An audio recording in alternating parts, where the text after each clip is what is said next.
Well, you've already got your snowman in place and your sky and trees. Next, we are going to work on shading and shadows with watercolor.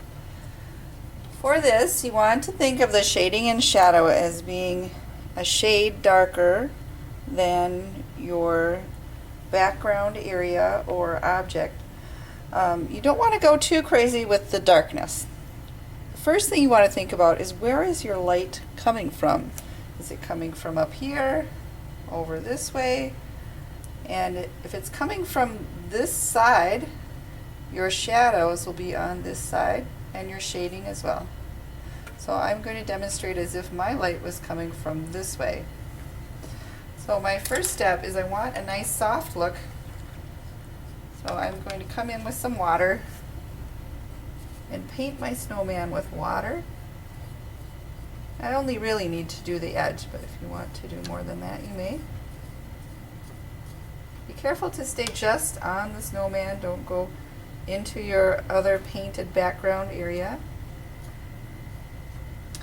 And now I'm going to take just a very small amount of black, stick it in the middle, and add some of the blues that are in the surrounding area to it.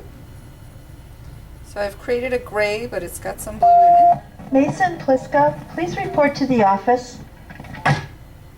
Sorry for the interruption.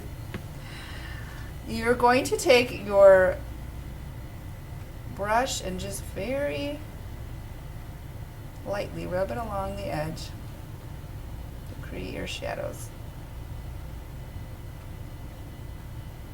This helps define the edge of your snowman. And then you're going to rinse off your brush, rub it, and then you're going to carry what you made through a little underneath. Because if you're outdoors, your light, even though it may be coming from the side a bit, it's also coming from above. So we're trying to make this round. Notice this is not a straight kind of action. I'm going in a curve along here. So it helps make my snowman look more three-dimensional. Now my next step is I'm going to be adding a shadow down here. The shadow will be a similar color, but probably a little more black added. And for the snowman, it's relatively simple, just a couple of bumps. Your snowman may be higher up on your paper. In that case, you would show both sides. So there's my snowman's shadow. Now, the next step I'd like to do is to show, I've already shown some shadow in the trees, some shading. So all I need here is just a little bit of kind of scribbly looking shading just to the left of the tree. Now that I have black out, it's very handy to make things like tracks.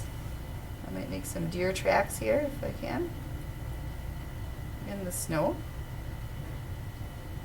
And I can also work on some of the details of the snowman's head or body. So you could stick with the classic black for the eyes. Usually they're made out of coal in the old days. Or you can make it as colorful as you like. Now with the black, it is, if you just don't mix very much water in, you're going to get a nice dark black. So you can figure out